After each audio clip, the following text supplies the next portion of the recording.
Okay, we're going to go ahead and get started. This has been round 14, East Rutherford, round 14 of the Super Motocross World Championship. Will you guys give a big round of applause for Chase Sexton, Cooper Webb, and Aaron Plessinger?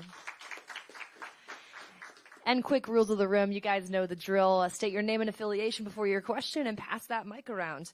We'll go ahead and get started with Chase Sexton. Chase, that main event, that was a master class. Where are you at mentally now going into the final three? I think since the break, I've been really building every weekend. Obviously, the mud race wasn't great, but even Seattle, when Coop and I battled, I feel like I was riding in the right direction. And last weekend helped a lot mentally, but overall, I just feel like during the week I've been riding really well, feeling really just connected with the bike, and I go off more of feeling than anything than lap time. So just trying to keep getting better, work on technique stuff, try and overall just get better feeling, and it's been really, really, really good. So just try and keep building. 3 races left, so we know what we have to do and just try and go out there and execute. Great work. That's 2 in a row for Chase. We'll open it up to the media. Michael? Michael Antonovich with Course Heading. This will be for Chase and Cooper. The suspense between you guys in the last couple weeks has been incredible, and today was really, really fun to watch. From, the back and forth comments, the gun thing a couple weeks ago, Coop saying that on the podium, and then you guys having that back and forth in session 2 of time qualifying and then that main event. Can you both take us through what this is like to go blow for blow against these guys week after week? Because for it to be you two like this is exactly what we all wanted, and for you both to play into it has been great. Yeah, I think it's great for the fans, right? I mean, and it's great for the sport. It's great for us. It makes it fun. It's what it's all about, right? You don't you train your ass off to be in these situations when you sign up at A1, right?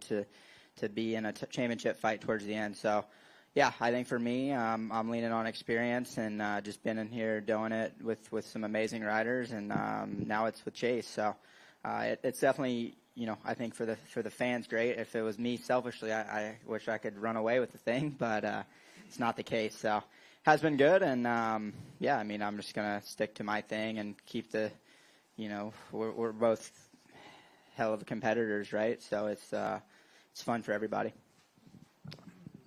I think it's fun. Like Coop said, I mean, you train all year to get to yourself this spot, and I've raced Eli obviously very closely, and then now Cooper in Supercross, and he's very tough. Like they're two completely opposites, but they have their strengths. So it's for me, it's really fun and it's special. I think for me, it makes me better.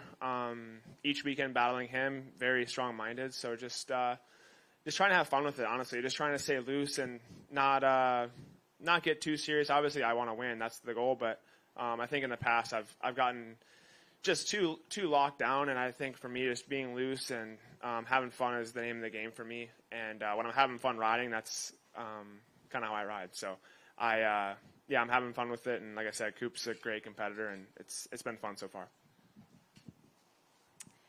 Adam. Adam from Track Talkers. This one's for Chase. So when I watched you in practice today, it felt a tiny bit different, because when you have that speed that you have, it seems like when you put a fast lap down, you're able to get to the top of the board. And today kind of seemed like you struggled to have that on-command fast lap. When you go to the races and you don't have that perfect fast lap, is it something more mental or is it bike? What did you do tonight to come out and be virtually tied with Coop and then come out and then have a 14-second lead at the end of the main? I think for me, it's kind of nice when you feel like you left some out there in practice, because that just gives you that something to chase when you're out there in the races. And even in the heat race, I think Kenny had a really good pace behind me, and I had to kind of pick it up. And I think that was kind of the kickstart to my night, was the heat race and then main event. I hadn't got a great start all day and saved it for the main event. So it was good to get out front. The track was really tough, so I was really focused on just the two whip sections. If I could get through those clean and fast, I knew I would be in a good spot. And I found some good lines in there in the main event. I knew they were going to be gnarly, and those were the toughest whoops of the year, and they were back-to-back. So it was good for me to kind of just feel good in them. I didn't touch the bike all day, which is crazy, and that's when you know you're in a good spot. So when you went into the night program, that was a full, okay, I just need to mentally be faster, pick better lines. Is that what you were thinking? Or For me, I just knew that the track was going to go away. It actually was a lot better than I thought it was going to be. They kept moisture in it, and then the cloud cover came in, and it actually had pretty good traction in the main event. But I knew it was going to be slippery and kind of you had to really be patient with the track. And so the main event, I just focused on technique, keeping myself in the right spots, and not overriding it.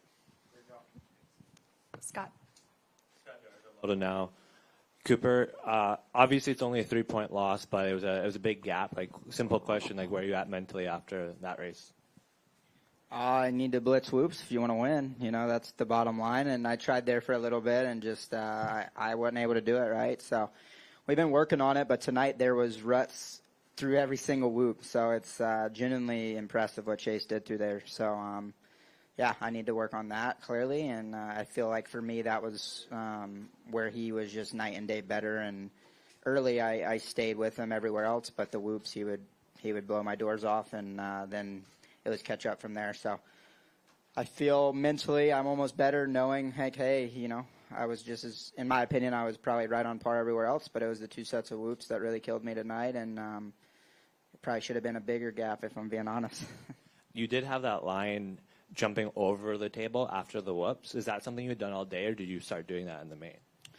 We did it in practice, but just I knew it was faster and put an emphasis on it, and wasn't easy by any means. It was everything that Yamaha 450 had. So when you didn't get it right, it was a lot slower, but it was something that I knew would save me, hopefully, and it was definitely a little bit better. Michael.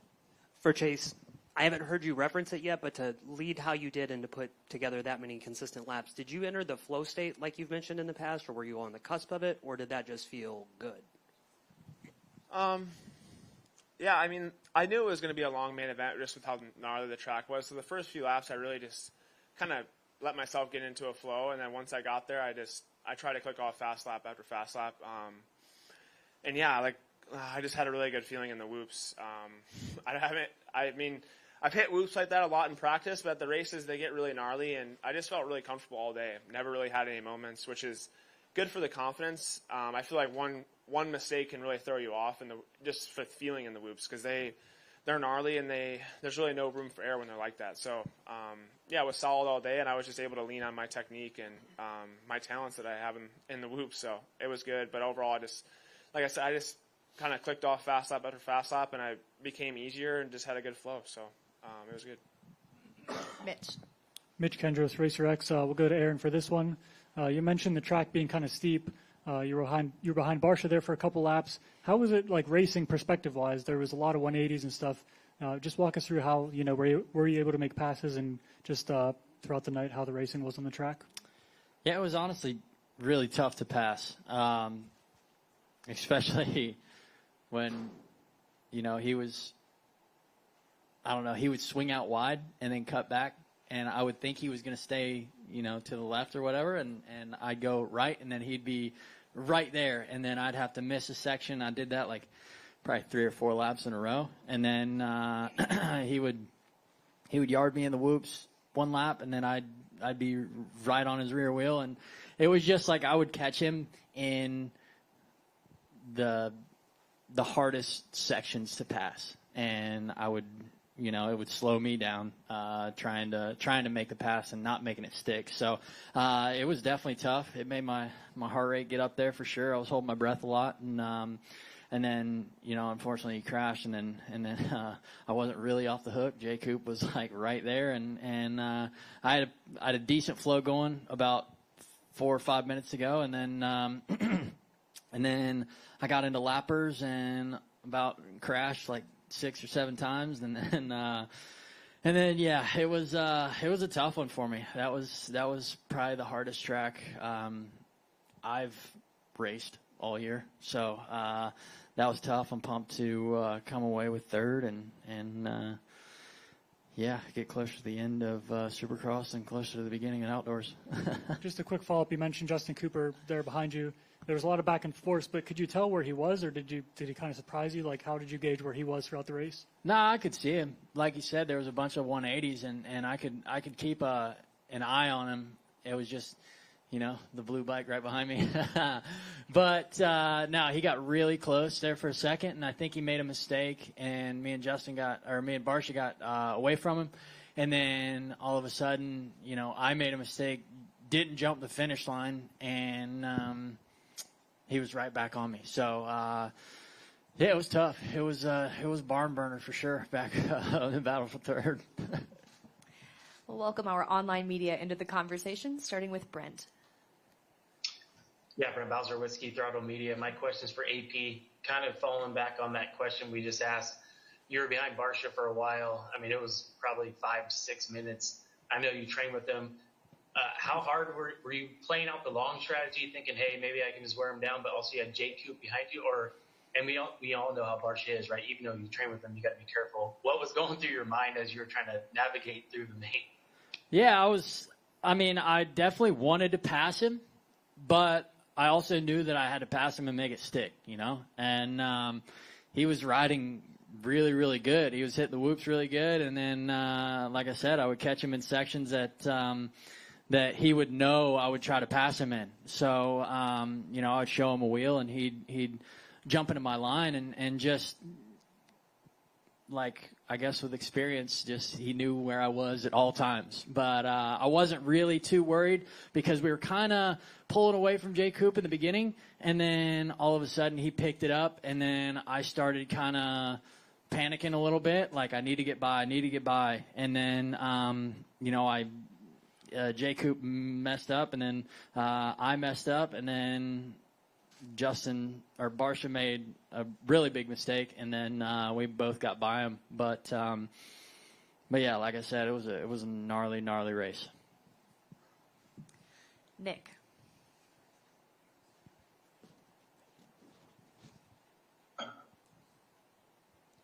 Thank you, Haley. This question's for AP. You're starting to be a regular up here on the podium again, which we like to see. Do you think have you done something like, is it coming around bike setup or mentally or physically or hair care? What do you point to getting back up front? Yeah, I got this new hairspray that I've been trying out that is really working out for me. But no, I just, started the season and I just made bad choices in the races, and which took me out of 2 of them. And then, I ultimately missed a lot of riding in those races. And yeah, my confidence was super low, and I would go to the practice track and just kind of go through the motions. But I would just tell myself that it's going to get better. And then, we did a bunch of testing. I can't remember when it was, like right before maybe Detroit or, I don't know, mid-season somewhere. But after that, hit Daytona, and I was feeling really, really good. Got that pretty good start, and that kind of turned my confidence around. And it's crazy what the mind can do when you are confident. But, yeah, just nothing really changed other than, knowing that I could be up here. I had a sickness, but everybody has this year, I feel like. But yeah, no excuses. I just didn't have the confidence in the beginning of the season. Dan. Sorry, Haley. Mike McWinters, take y'all. Thank you, Nick. Dan Bieber, NBC Sports. For Cooper, knowing that's where you were losing time, how difficult was it to stay disciplined in the whoops? And then kind of the same question for Chase, with the addition of you kind of backed off at the end pretty notably. And is that where you backed off? Was it the whoops because they were getting gnarly, or you just kind of backed your entire flow down? Yeah, it's tough. I mean, I was trying everything. I was trying jumping, blitzing, left, right, middle. And, just nothing was really going to the level of him. With that being said, I feel like I was probably the second best guy in him, but that doesn't matter right now. So, yeah, it's definitely mentally challenging, but I just stuck to my pace and my lines that I had, and at that point you're just kind of hoping for a mistake. You're hoping, as good as he was in the whoops, that he has a mistake and goes down like we saw with Barsha. You never know when you're in that kind of situation. But with that being said, he didn't. He was solid, and so it is mentally a challenge when you know you're getting beat somewhere, and then you run through all the different creative ideas that you have, and then you're still getting pulled away there. It's kind of like too good. For me, I knew in the main event if I could get through the whoops good and skim them that I was going to have a good shot at winning, just because they were really gnarly and there's a lot of time to be made up. And then when I had that big gap, I don't know if I saw 24 seconds or 20 seconds, and I was like, yeah, I'm just going to get to the finish line at this point. So, the whoops, they were gnarly. If you weren't, I found not the limit, but I felt like the faster I hit them, the better it was, which is, it's hard to get yourself to do it, but it's really hard to hit whoops when you're not fully committed. So once I didn't hit them fully committed, I just went to jumping, and when I went to jumping, I was just trying to get through them. So, they were gnarly, and it's a good part of Supercross having those whoops there. But yeah, it's not every day you see them back to back like that. Thank you. We've got time for one more from the room, sir. Okay.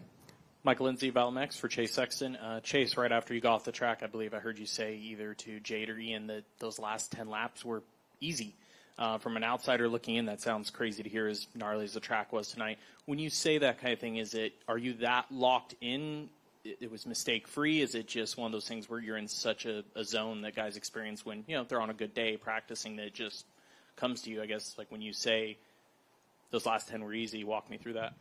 I wouldn't say that they were super easy, but when I say it was easy, I was going about turtle pace. So it was easier when I was going faster, to be honest. And then when I slowed down, the track actually became harder. But yeah, like I said, I kind of rode pretty hard until about 4 or 5 minutes to go. And then when I got into lappers, I think Grant Harlan crashed in front of me in the whoops and it cartwheeled, and I didn't know where his bike was going to go, and I was on top of him at one point. And I just I was kind of splitting lappers through the whoops and changing lines. So I was like, yeah, I'm not going to risk anything stupid trying to get on top of them. So, the last 10 laps, I was just pretty much just not riding around, but, in the whoops, I think, KGSC could have went through there faster.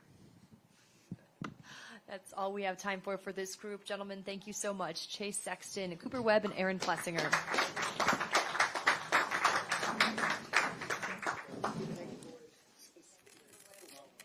At red plate, Chase Sexton now 9 points down going into the next round, and Aaron Plessinger, his 5th podium of the season, 11th of his career. Where to next from here? Next weekend, we're going to Pittsburgh, and joining us will be our SMX Next. It'll be their championship race. That'll be round 15. And also for our international viewers tuned in live on YouTube right now, the SMX Video Pass will continue to offer a 7-day free trial for the time being, so be sure to take advantage of that for our international viewers.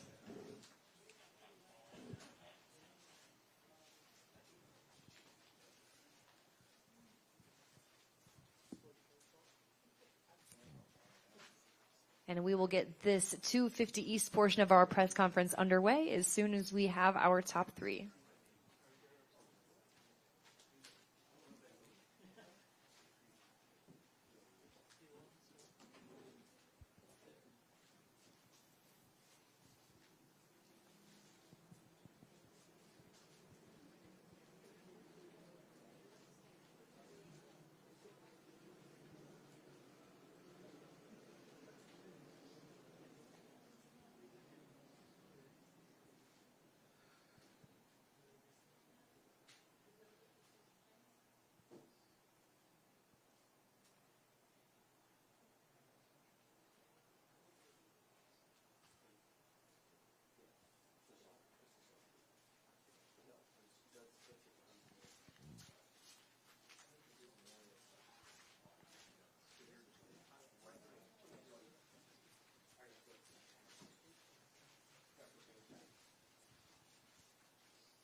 Okay, out of respect for everyone's time, we will go ahead and get started before Seth Hamaker makes an appearance here. He's just finishing up with some TV obligations. So Seth Hamaker, RJ Hampshire, and Tom Vial.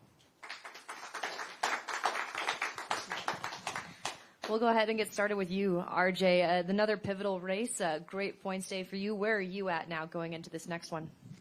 I feel good. I mean, this weekend was definitely better than last. I made improvements throughout the day. That was for sure the best main event kind of riding-wise that I've had.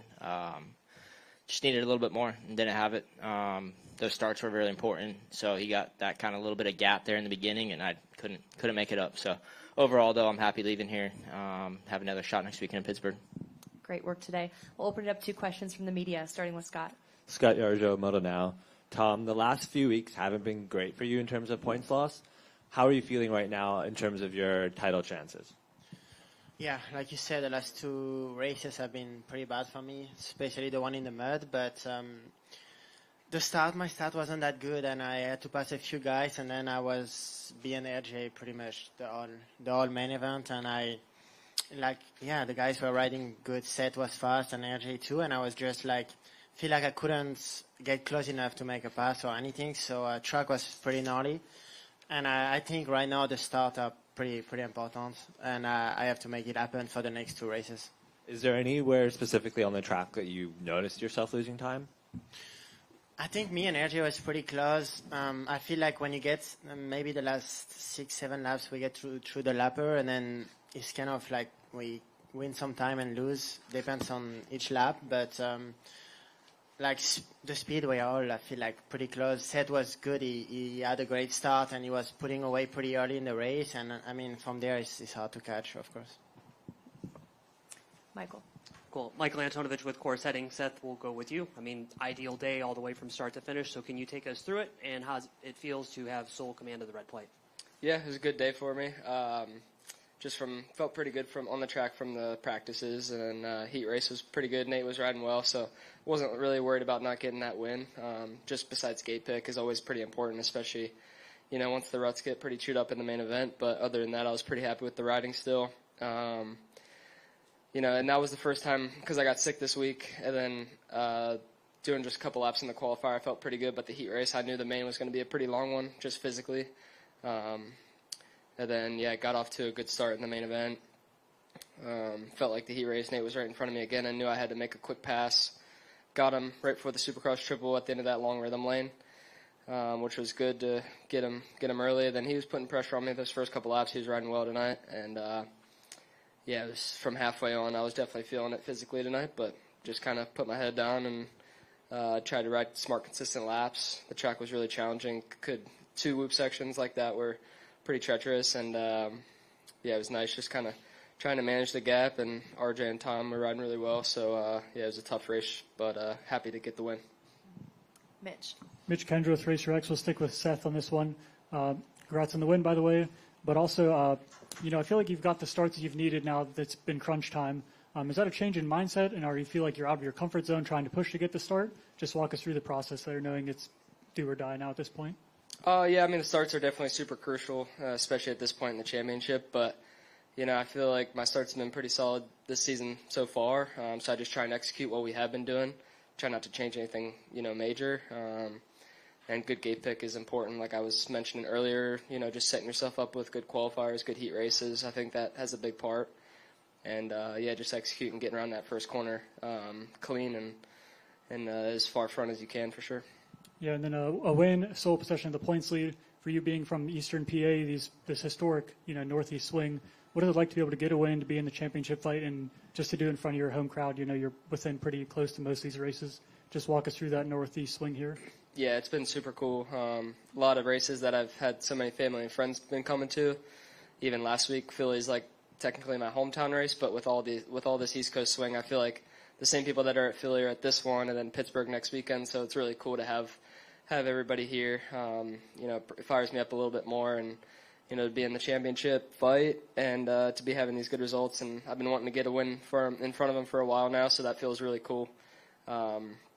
Just feeling super grateful and thankful. Then tonight gonna go home, to my house, my parents' house, and spend Easter Sunday with the family tomorrow. So that'd be really cool, and just grateful. Adam. Adam from Track Talkers. This one's for RJ and Seth. I had a smile on my face watching you guys out front. It reminded me of my brother at the practice track where I would like kind of eyeball him on the other side of the track, and one of us would make a mistake, the other would make a mistake. Take us through the insight that you guys have of where you knew which section you had to push to make up that extra time, to get close, and then how it felt to lose that time again. Yeah, for me it was like he made the pass happen that second turn, which was huge because, you know, I was right there. Felt like I got a great start, and I knew he was on the inside. He made it happen right away, and then he separated, you know, us with Nate, and Nate was he was pushing also to go for the lead, and I felt like I lost a little bit of that, you know, toe right there where it was, you know, probably 4 seconds that he got on me, and then he almost had a big one first lap in the whoops. I seen that from coming through. So, yeah. I mean, we all had some type of, you know, way. Yeah. So I had one, you know, probably right about halfway where I was still blitzing and changed my mind after that. So then I went to jump in and, dude, I just could not find I don't even know if there was one, but the first 3 in, there was never like a good pocket where I could 3 off. So I literally was going 3, 2, hope I can hold on, and then just try to get out. Like there was no really plan after that. And then like I started catching him a little bit. He had a couple, you know, mistakes where I was like, okay, like it's time. And then I would replicate the mistakes 2 laps later. So I would just lose it. And it was kind of back and forth. And I mean, yeah, he had a good pace going, and I didn't have the speed to, you know, make it up on him. Yeah, it's definitely back and forth. I could see him out of the corner of my eye, like coming into the first set of whoops when he was coming across the mechanics area. And then again, after the second set of whoops, he was coming out of them. I would kind of track him there, but like he said, you know, the whoops, I'm glad I started jumping this first set after like went halfway, because like I had some moments for sure. That second to last whoop had a gnarly kicker on it. And he would come in there, and I would get, like, kicked up and sideways. And I'm like, all right, I need to figure something else out because I was getting a little bit fatigued out there as well. So I was kind of flying all over the place. Then the second set, like you said, like I need to be more patient to get that first 3 a little bit cleaner because you just kind of go in there, jump, and then just figure it out. So I don't really know. I didn't really have a plan. But, yeah, it was good, pretty good racetrack for sure. Great racetrack. Michael Lindsay. Michael Lindsay, Valmex for RJ Hampshire. So, RJ, 2 races to go, one being a showdown, which is always a little bit of a wild card. You have one standard round to try to bring it back in on Seth to tighten it up. You seem happy with your starts tonight, happy with your riding. So my question is to you, is it as simple as just being Seth on the start, or even sitting here now, can you pick at little things that you can do next weekend to go toe-to-toe with Seth a little bit more? I mean, he's had 2 races, you know, back-to-back. It's kind of like a hometown race for him. Pittsburgh's a hometown for me. Florida's pretty close to there, so I don't know. Just try to get something going my way. But no, I mean, I just felt like I rode better in the main event. You know, the team actually came to test with me this week. We had a plan to test outdoors both days, Monday, Tuesday, and we tested a bit Monday on outdoors, and my suspension, like, we've been kind of set up wise, you know, to favor my wrist, and it was soft, and like I feel like that was the big deal last weekend. Like, my forks were so soft, I was terrible in that main event and just managed to hang on. So today we showed up with what I tested on, and it was a complete, you know, kind of different racetrack where it was tight, notchy. You know, you don't necessarily need, you know, the suspension that we went to. So it was kind of like we were learning it as the day went on. And we made good calls all throughout the day. Like our suspension guy, we made a pretty big change after second practice before that third, you know, time qualifying. And from there on, like, I felt good and actually had intensity tonight, which I haven't really had. So just overall, I mean, I'm happy with my starts. You know, our riding's getting better. It's going to be a battle no matter, you know, what happens. Like, I wish I could have been a little bit closer there right off the, you know, those first couple laps, because I definitely lost the toe. And might have put on a bit of a show, but overall, you know, it can't be too bummed on the night. I do have a follow-up for you. They always say the second title is actually harder to win than the first. We're not there yet, but how is this comparing to your title battle from the first go-around? Man, I'm just thankful and blessed to be in this position. Like, I started this season off behind the 8 ball coming in. I blitzed whoops a week before round 1, and that was it. then I catch a tough block at round one, start, 20 points back or whatever it was. And, just to be in this position, that's where you got to look at it, big picture wise, just be thankful to be, have a chance on these weekends. We have 2 to go. And last year, I left, 3 rounds to go with the points lead, but it was also, I got very, I wouldn't say lucky, but things went my way. So I know how fast it can change. That's the same kind of mindset we'll show up with next weekend. Like, look, get the best we can out of the night, but also really have a shot once we go to Salt Lake. Michael Antonovich. Thanks, Haley. Michael Antonovich with course heading. This can be for any of the 3 of you because it's kind of an odd question, but when we were in the stadium today with these open air ones and then everything is open on the side, it's like a vortex in there with the amount of wind that comes in. And you guys don't have that. Like, you'll have windy days at the practice track, but is it different to ride in there when you see the banners blowing up everywhere and when you guys are 35 feet in the air, you could catch a gust? Like, do you guys feel that at all, or is that just us thinking that? Honestly, I couldn't feel it that much. A few times on the starting gate, like, in practice and stuff, like you see the dust flying and stuff, like a gust would come in, but riding wise, I didn't feel like it affected me much at all. So. Same. Yeah, it's crazy to be in there because we see how much the wind has that dynamic on the track. Like, you saw how much it dries out, and then to feel it in there, it's like 25, 35 mile an hour winds. But for you guys not to feel that is crazy. Yeah, it was actually like this week back home in Florida. We had high winds and it was hot, 80 degrees like this. So yeah, it was. But at home we actually felt quite a bit. Today you didn't really feel anything at all. Mitch Kendrick again with Racer X. We'll stick with RJ here. You mentioned last week with the wrist injury, a little bit you thought you might have hurt your wrist again. Obviously you seem to be okay testing during the week, and then a strong ride today. We know you can push through anything. You're not making excuses, but did the wrist bother you at all today? Just, is that something on your mind, or is it just last week and you're good to go now? I showed up with a red blade today, so you don't really feel pain. You just deal with it. I mean, we're 3 to go or 2 to go now, and I still have a shot at this thing, so just forget it. Deal with it after the season. We'll bring in our online media, starting with Justin Schuler. Thanks, Haley. Justin Schuler with Athlon Sports. Tom, I want to go to you. Earlier this year, you had the red plate. You look to be one of the championship favorites, and then I'm pretty sure you want to do Foxborough all over again.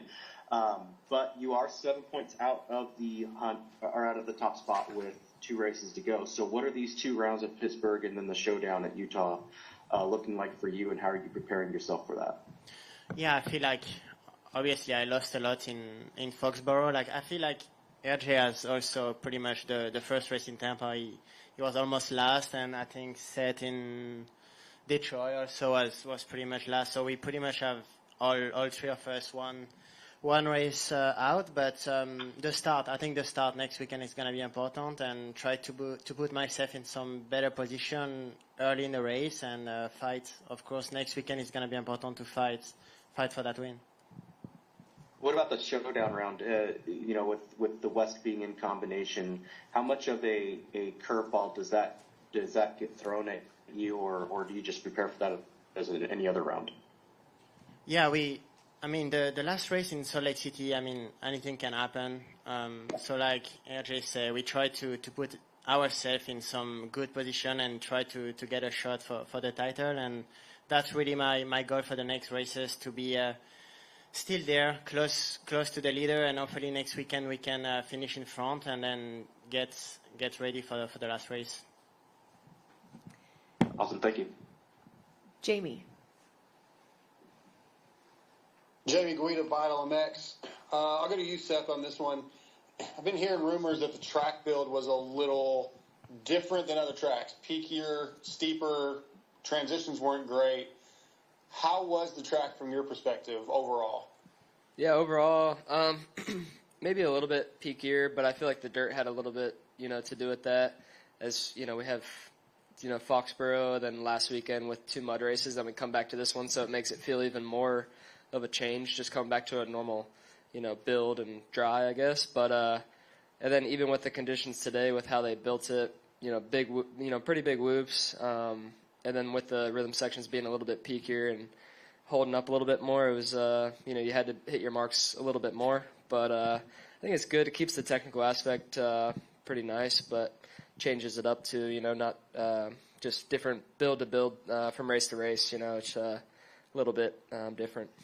I'll go off of this question also. So you can definitely tell there was a different track builder this weekend, and I didn't know that either. But Russ was actually missing from the track build, so he's the dozer guy. So you can definitely tell the difference in this weekend and the last.